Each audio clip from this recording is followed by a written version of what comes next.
ইমাম সাহেব যখন ফজরের নামাজ পড়াইছে তখন সালাম ফিরাইয়া দেখতে পাইল মসজিদে মুসল্লির অভাব নাই। এত মুসল্লি কোনদিন এই মসজিদে ফজরের নামাজ পড়ে নাই। ওই লোকটা ডাক দিয়ে বলতেছেন, ওগো আল্লাহর ওলি মালিক ইবনে দিনার, আপনি কিভাবে আসলেন? আপনি এত বড় আল্লাহর ওলি, আপনি এখানে কিভাবে আসলেন? আসার কারণটা জানতে চাই। জুরে কোন সুবহানাল্লাহ। হযরত মালিক ইবনে দিনার রাহমাতুল্লাহি আলাইহি ডাক দিয়ে বলতেছে, ইমাম সাহেব, আমি রাত্রে আমার ঘরে ঘুমাই রইছি। ঘুমের ঘরে আমার আল্লাহ আমাকে স্বপ্নে দেখাইছে, ও মালিক ইবনে দিনার, তুমি যাও ইমু গ্রামে হাজ্জাজ আবেদ নামে আমার একটা বন্ধু মারা গেছে, তুমি গিয়া ফজরের পরে তার জানাজাটা পড়ো। জুরে কোন সুবহানাল্লাহ। মালিক ইবনে দিনার রাহমাতুল্লাহ আলাইহি আসার সময় এক সেট কাফনের কাপড় হাতে কইরা নিয়ে আইছে। কাফনের কাপড়। ইমাম সাহেব মনে মনে চিন্তা করছিল যে এই লোকের ঘরে তো কোনো টাকা পয়সা নাই, এই লোকের ঘরে তো কাফনের কাপড় নাই।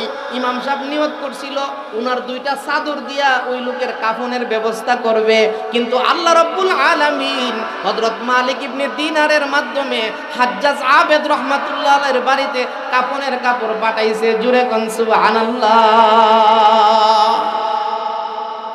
ও মুসলমান, তো যেই কথাটা বলতেছিলাম, যেটা বলা উদ্দেশ্য, যেটা হলো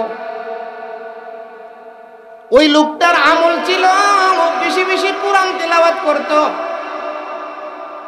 5 ওয়াক্তের নামাজের পরে কোরআন শরীফ তিলাওয়াত করত, যার কারণে আমার আল্লাহ মরণটাও দিছে এমন মরণ, সন্তান যেভাবে মার বুকে শুয়ে থাকে এরকম ভাবে আল্লাহর কোরআনটারে বুকে নিয়ে আল্লাহর বান্দা ঘুমাইছে। জুরে কোন সুবহানাল্লাহ। কোরআনের সাথে সম্পর্ক কইরা যদি তারা দামি হইতে পারে, আমরা আজকে কোরআনের মাহফিলে আসার কারণে আল্লাহ আমরারে দামি বানাইতে পারে কিনা? আরো জোরে বলেন, পারে কিনা? এই জন্য কোরআনের সাথে সম্পর্ক করার জন্য আমরা আসছি। আল্লাহ তাআলা আমাদের এই আশা কবুল করুন, সকলে বলুন আমিন। আমি আপনাদের সামনে পবিত্র কোরআন শরীফের সূরাতুন নূরের 52 নম্বর আয়াতখানা তেলাওয়াত করছি। আমার সময় মনে হয় বেশি দিতে পারবে না, কারণ আমার পরে আরো 2 জন বড় আলেম আছে। আল্লামা মাজারুল হক কাসিমি সাহেব আছে, এরপরে সোহেব আহমদ আশরাফি সাহেব। তো আমি অল্প সময়ের ভিতরে যে আয়াতখানা তেলাওয়াত করছি, অত্যন্ত দামি আয়াত। আজকে আমরা দুনিয়াতে সবাই চেষ্টা করি কিভাবে আমি কামিয়াব হইতে পারবো। কথা বলেন, কিভাবে আমি সফল কাম হইতে পারবো। এক লোকটা জিজ্ঞাসা, ভাই তোমার কি অবস্থা? কো ভাই আমি খুব ভালো আছি, আমি কামিয়াব। কিভাবে কামিয়াব? বলে ভাই আমি সৌদি আরব থাকি, মাসে 2 লক্ষ টাকা রুজি করি। তাই না কামিয়াব? কথা কন। আরেক লোকটা জিজ্ঞাসা করতেছে, ভাই কি অবস্থা? ও ভাই আমার একটা ছেলে সরকারি চাকরি হয়েছে। আল্লাহ রাব্বুল আলামিন বলতেছেন আসল কামিয়াবি এইগুলা না। আসল কামিয়াবি হইতে গেলে একটা মানুষের মধ্যে 4টা গুণ থাকতে হইব। যে মানুষটার মধ্যে 4টা গুণ আছে ওই লোকটারে আল্লাহ দুনিয়া এবং আখিরাতের কামিয়াবি দান করে। সুবহানাল্লাহ জোরে। বুদলার সিওয়াজ করার জন্য এখান থেকে যে আমি নন্দনপুর যাবো, এটার কোনো গ্যারান্টি ওয়ারেন্টি আছে? আমরারই তো কোনো গ্যারান্টি ওয়ারেন্টি নাই। তো মেশিনারির জিনিস আমরা বানাইছি, মানুষে বানাইছে, এটার সমস্যা হইতেই পারে। তো আমরা যারা এখানে পড়ছি, আমরা একমাত্র আল্লাহকে পাওয়ার জন্য। কথা বলেন, কেন আসছি আমরা? এই মাহফিল থেকে যাওয়ার সময় সোহেব আহমেদ আশরাফি সাহেব আমরা 10টা করে টাকা দিয়ে দিব। এই মাহফিল থেকে যাওয়ার সময় আমরা মাহফিল কর্তৃপক্ষ 100টা করে টাকা দিয়ে দিব। বিরানির ফুটলাও তো মনে নাই। কথা কোন ঠিক না? আমরা আসছি একমাত্র কারে খুশি করার জন্য। জোরে বলেন, কারে খুশি করার জন্য বসছি? একমাত্র আল্লাহ তাআলাকে খুশি করার জন্য আমরা বসি। আগে আমরা দিল ঠিক করি। বড় বড় বক্তা যদি আপনি ঢাকা থেকে সিলেট থেকে আনেন, আর বক্তা ওয়াজ কইরা গেল, আমরা কিছু শুনলাম না, আমল করলাম না, লাভ হইছে নি? এই ওয়াজের দ্বারা কোনো লাভ হইছে? আমরা নবীজি ওয়াজ করতো, সুবহানাল্লাহ।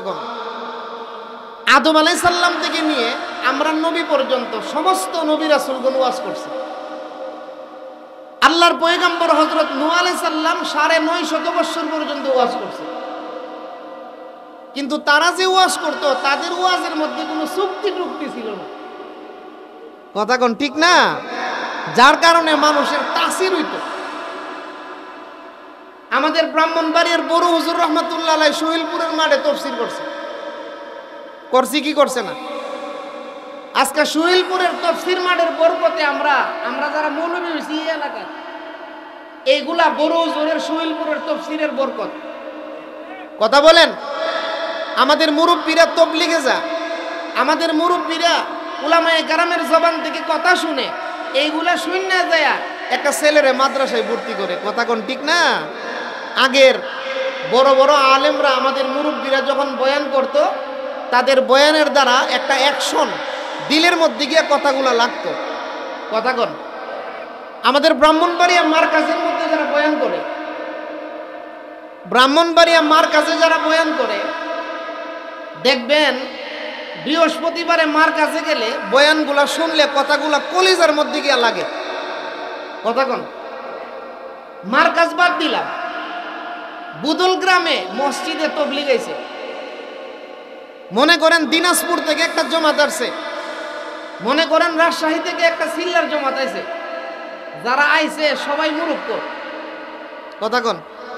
কিন্তু এই মূর্খ মানুষগুলা মসজিদের মিম্বরের মধ্যে দাঁড়ায় দাঁড়ায় কথা বলে, আর সারা পৃথিবীর মধ্যে আল্লাহ তাআলা এর বরকতে হেদায়েত ডাইলা দিতেছে। কথা বলেন। আমেরিকাতে, লন্ডনে প্রতি মিনিটে একজন করে মুসলমান হইতেছে। লন্ডন আমেরিকায় প্রতি মিনিটে একজন করে মুসলমান হইতেছে, একমাত্র দাওয়াতে তাবলীগের বরকতে। ও মুসলমান, এই জন্য কথাগুলো আমরা শুনবো। মাইকের সমস্যা থাকুক, আমাদের তো কোনো সমস্যা নাই। কোনো সমস্যা আছে তো গলাটা একটা কাশি দেন, জবানটা খুইলা মহব্বতে কোন আল্লাহু আকবার। আগে দিলের ভিতর থেকে শয়তান দূরে। আমরা কি বলেন? শয়তানকে বয়ে রইছে।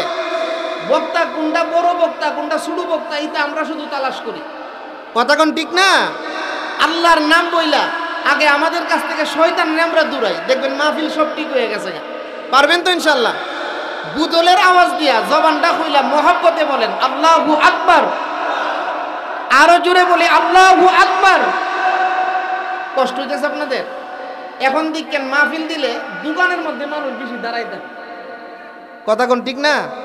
একটা মাহফিল দিয়ে এখন মেলা জমা, মেলা বেড়া বেডি একসাথে গিয়া দিনের 2টা থেকে এই কেনাকাটা আরম্ভ করে। ও মুসলমান, আজকে বাংলাদেশে তো ওয়াজ হইতেছে, কিন্তু নামাজি পারে না কেরে? বাড়বো কেমরে? আমরার মধ্যে তো আমল নাই। কথা কোন ঠিক না? এই জন্য দিলের ভিতর থেকে আগে আমরা শয়তান দূরাই। আমাদের এলাকায় যত শয়তান আছে এগুলোর আমরা তারাই কথাগুলা দিলের কান দিয়ে শুনি। আমার পরে আল্লামা মাজার লোক কাসিম সাহেব হুজুর বয়ান করবে। আলেম কি শুধু আলেম? কি দামি দামি কথা ওনার জবান দিয়ে বাইর হয়। এরপরে আল্লামা সোহায়েদ আহমদ আশরাফী সাহেব, কত বড় বক্তা, ই কর্তৃপক্ষ দাওয়াত করছে, আমরা যেন তাদের কথাগুলো আমল করতে পারি। আল্লাহ আমরারে তৌফিক দান করুক। সকলে বলুন আমিন। একটা ছোট্ট ঘটনা শুনে আপনাদেরকে। তাবিঈনদের জমানায়, তাবিঈ বলা হয় যারা সাহাবী দেখছে, তাহলে জমানাটা নবীজির কাছাকাছি। জমানাটা নবীজির কাছাকাছি, 100 হিজরি বা 150 হিজরি, ওই সময়ের ঘটনা।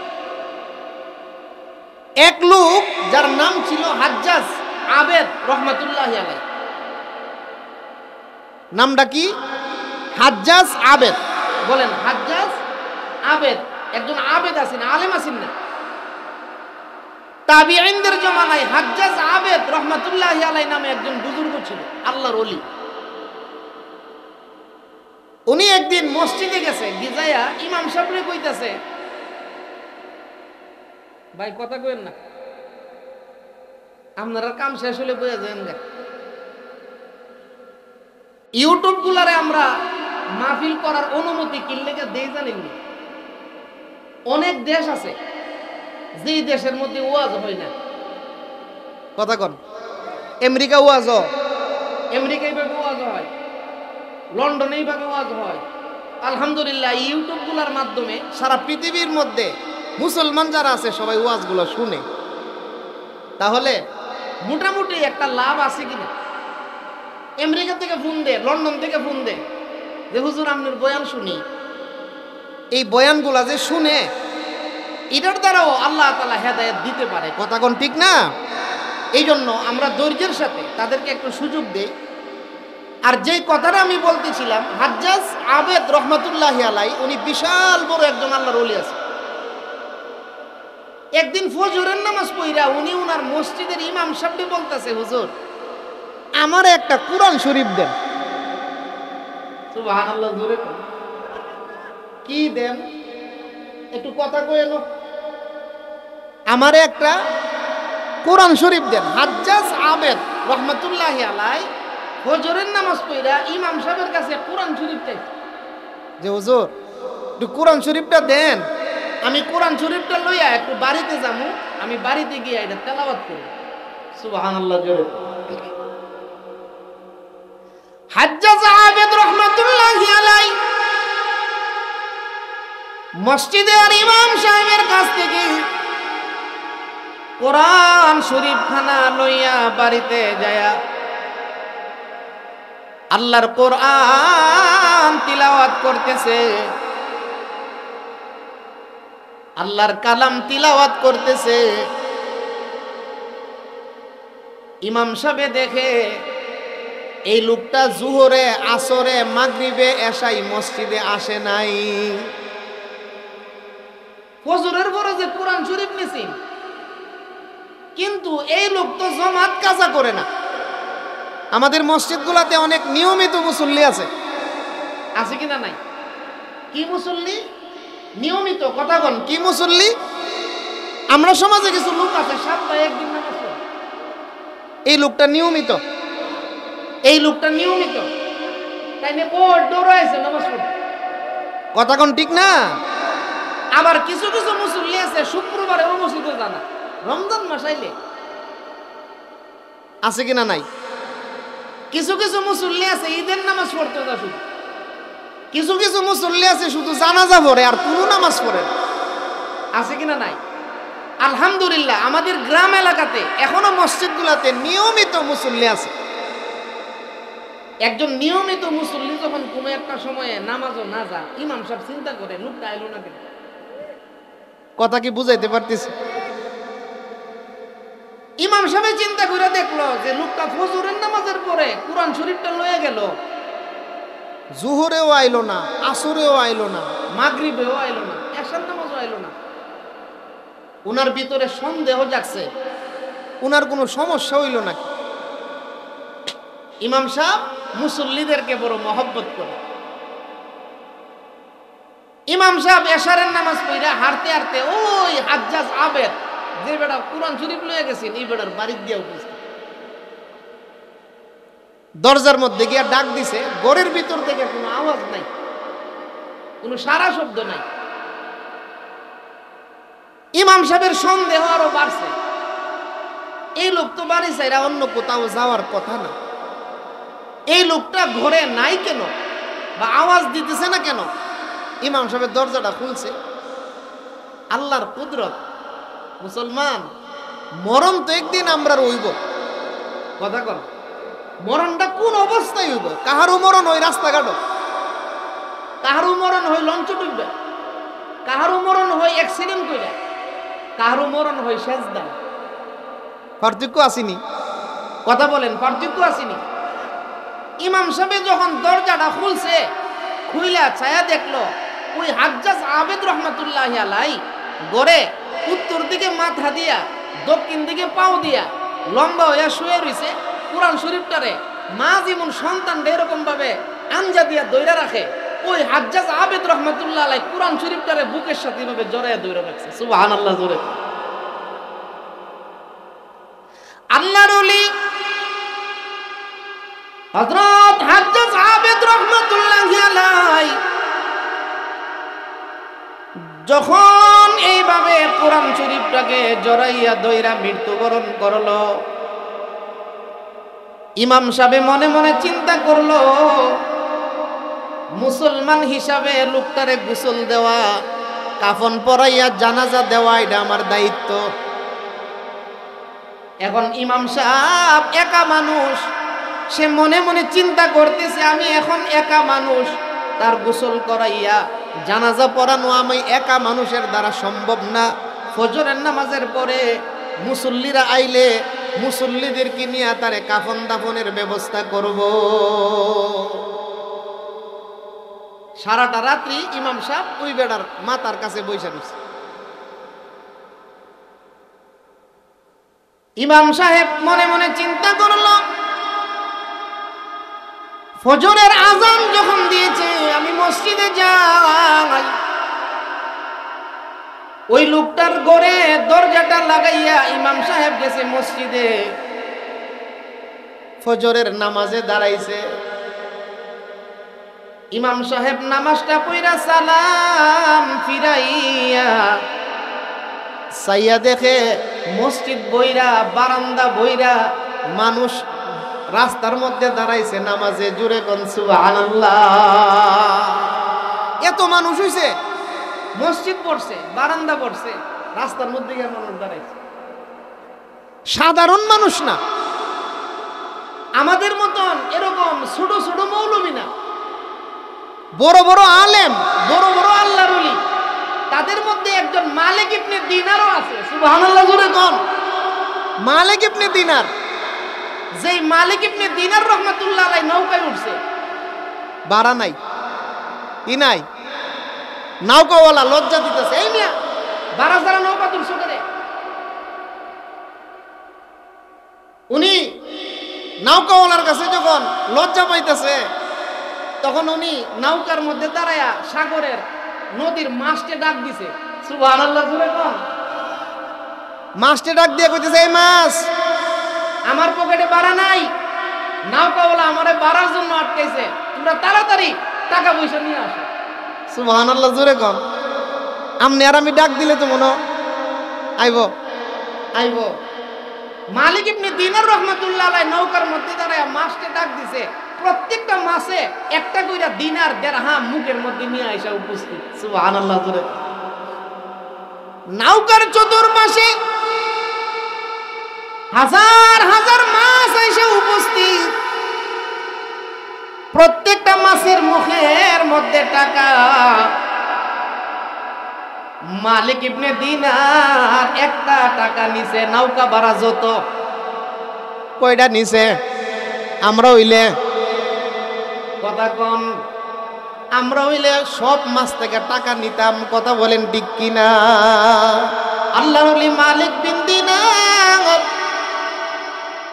একটা দিরহাম নিয়ে মাছগুলারে ডাক দিয়ে বলতেছিল, জঙ্গলে সাগরের মাছ,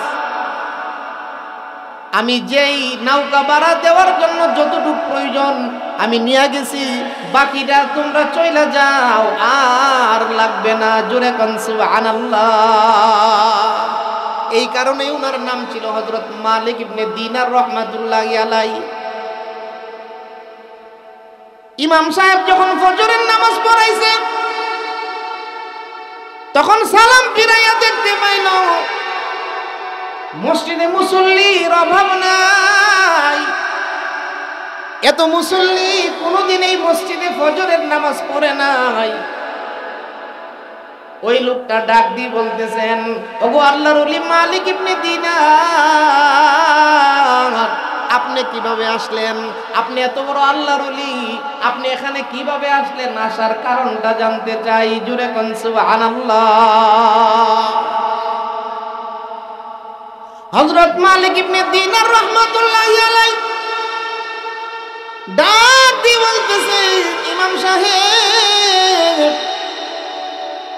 আমি রাত্রে আমার ঘরে ঘুমাই রইছি, ঘুমের ঘরে আমার আল্লাহ আমাকে স্বপ্নে দেখাইছে, ও ও মালিক ইবনে দিনার, তুমি যাও ইমুক গ্রামে হাজ্জাজ আবেদ নামে আমার একটা বন্ধু মারা গেছে, তুমি গিয়া ফজরের পরে তার জানাজাটা পড়ো। জোরে কোন সুবহানাল্লাহ। মালিক ইবনে দিনার রহমাতুল্লাহ আলাইহি আসার সময় এক সেট কাফনের কাপড় হাতে কইরা নিয়ে আইছে। কাফনের কাপড়।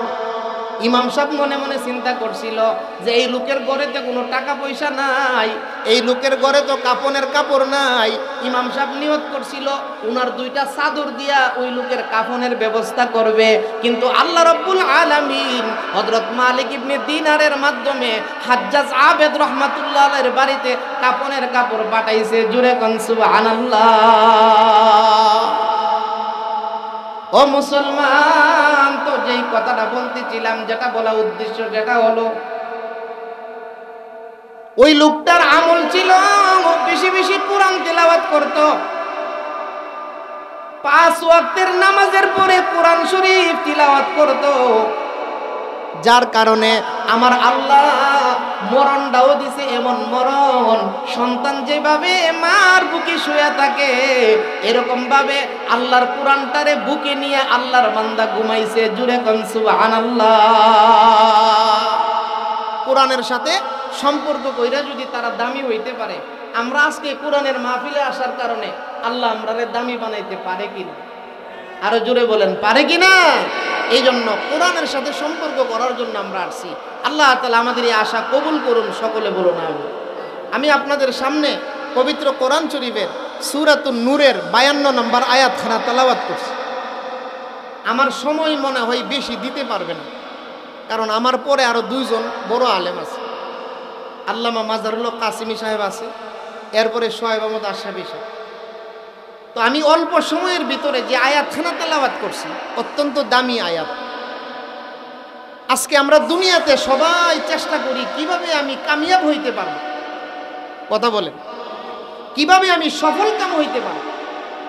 এক লোকটি জিজ্ঞাসা, ভাই তোমার কি অবস্থা? কো ভাই আমি খুব ভালো আছি, আমি কামিয়াব। কিভাবে কামিয়াব? বলে ভাই আমি সৌদি আরব থাকি, মাসে 2 লক্ষ টাকা রুজি করি। তাই না কামিয়াব? কথা কন। আরেক লোকটি জিজ্ঞাসা করতেছে, ভাই কি অবস্থা? ও ভাই আমার একটা ছেলে সরকারি চাকরি হয়েছে। আল্লাহ রাব্বুল আলামিন বলতেছেন আসল কামিয়াবি এইগুলা না। আসল কামিয়াবি হইতে গেলে একটা মানুষের মধ্যে 4টা গুণ থাকতে হইব। যে মানুষটার মধ্যে 4টা গুণ আছে ওই লোকটারে আল্লাহ দুনিয়া এবং আখিরাতের কামিয়াবি দান করে। সুবহানাল্লাহ জোরে। শুধু দুনিয়াতে কামিয়াব হইতালেই চলবো? কথা কন। আমি আজকে থেকে 2 বছর আগে ব্রাহ্মণবাড়িয়া যাইতেছি সিএনজি দিয়ে। কালীগঞ্জের থেকে সিএনজিটা আইছে, এক বেটা কুমাশিলের মোড় যাইব। বাস্তব কথা বলতেছি। সিএনজিটার মধ্যে বইয়া বেটার ফের ফিরির জ্বালা এই পাঁচটা জিবরাইল আলাইহিস সালামকে পাঠাইবে। ডাক দিয়ে বলবেন, জিবরাইল তুমি যাও আমার নবীকে গিয়ে জিজ্ঞাসা করো কেন কান্দে। আল্লাহর ফেরেশতা জিবরাইল নবীজিকে গিয়ে জিজ্ঞাসা করবে, ইয়া রাসূলুল্লাহ কেন কান্দেন? নবীজি বলবে, আমি জাহান্নামের আগুন দেখা কান্দি।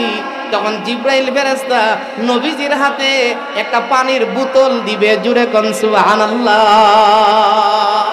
আমাদের আজকের মাহফিলের প্রধান অতিথি, আমাদের বড় ভাই, আমাদের ব্রাহ্মণবাড়িয়ার গর্ব আল্লামা মুফতি মাজহারুল হক কাসিমি সাহেব জাহান্নামের কিনারায় গিয়ে কাঁদবে। জিবরাইল আলাইহিস সালাম নবীজির হাতে একটা পানির বোতল দিবে। আল্লামা ফকি আবুল্লাহ সমরবন্দি রহমাতুল্লাহি আলাইহি লেখেন, পানির বোতলটা দেখা নবীজি বলবে, এই বোতলের ভিতরে কি? জিবরাইল আলাইহিস সালাম বলবেন, ইয়া রাসূলুল্লাহ এই বোতলের পানিগুলা জাহান্নামের আগুনের মধ্যে ছিটাইয়া ছিটাইয়া দেন। সুবহানাল্লাহ কোন। নবীজি বলবে, জিবরাইল এই পানি আগুনে দিলে কি লাভ হইব? আগুন তো আরো বাড়বো। এত কড়া, এত কঠিন আগুন, তো আগুনের পাওয়ার তো কমবে না। আল্লাহর ফেরেশতা জিবরাইল আলাইহিস সালাম বলবেন, ইয়া রাসূলুল্লাহ এই পানিটা দুনিয়ার সাধারণ কোনো পানি না, এই পানিটা আমি দুনিয়া থেকে আনছি। আপনার গুনাহগার উম্মতেরা তাহাজ্জুদের সময়, শেষ রাত্রে মসজিদে বৈশা বিভিন্ন সময় আল্লাহর কাছে তওবা কইরা বয়া বয়া কান্ত, আমি তাদের চোখের পানিগুলা জমায় আনছি। সুবহানাল্লাহ জুড়ে। ও মুসলমান, এই জন্য এই চোখের পানি খুবই জরুরি, খুবই প্রয়োজনীয়। এই চোখের পানি ছাড়া কেউ আল্লাহ পর্যন্ত আমরা পৌঁছতে পারবো না। কথা বলেন ঠিক কিনা? তো যেই কথাটা বলতেছিলাম, আল্লাহর রাসূল সাল্লাল্লাহু আলাইহি সাল্লাম জিবরাইল আলাইহিস সালামের হাত থেকে ওই পানিটা নিয়ে জাহান্নামের মধ্যে যখন ছিটাইয়া দিবে, এই চোখের পানির বরকতে আল্লাহ তাআলা আগুনের পাওয়ারটা কমাই দিবে। সুবহানাল্লাহ জোরে। তাহলে আমরা তো নবীর উম্মত দাবি করি, ভাইও দাবি কইরা সব কিছু হওয়া যায় না। দাবি কইরা উম্মত হন যাইব, কি করণ লাগবে? নবীর সুন্নাত মানতে হইব। কথা বলেন, দাবি কইরা হন যাইব উম্মত, নবীর সুন্নাত মানতে হইব। তো আল্লাহ সুবহানাহু ওয়া তাআলা এই আয়াতের মধ্যে 4টা কথা বলছে। 1 নম্বরে আল্লাহ বলেন ইবাদত করবা, আমি আল্লাহ তাআলা। ইবাদত করব কার? কথা বলেন আরো জোরে কোন, কার করব? 2 নম্বরে আল্লাহ বলেন ওয়া রাসূলাহু, তরিকা মানবা আমার নবীর। তরিকা মানবের কার? নবীজির। 3 নম্বরে আল্লাহ বলেন ওয়া ইয়াখশাল্লাহ, অতীতের গুনাহ থেকে আল্লাহর কাছে তওবা করো। সুবহানাল্লাহ জোরে কোন। আল্লাহর ভয় দিলের ভিতরে ঢুকাইবা, জাহান্নামের আগুনের ভয় দিলের ভিতরে ঢুকাইবা। অতীতে যে গুনাহ করছো আল্লাহর কাছে তওবা করবা। 4 নম্বরে আল্লাহ বলেন ওয়ায়াত্তাকিহি, ভবিষ্যতের জন্য প্রস্তুতি গ্রহণ করবা, আর গুনাহ করবে না। তাকওয়া অর্জন করবা, পরহেজগারি অর্জন করবা, নিজের নিজে প্রতিজ্ঞা করবা যে আমি আর নামাজ ছাড়তাম না। কথা বলেন, ইচ্ছা করলে পারতাম না ইনশাআল্লাহ। আমি যদি চেষ্টা করি যে আমি আর মোবাইল ব্যবহার করতাম না, কোন মোবাইল গেলাম, কোনো সমস্যা হইব? কথা বলেন।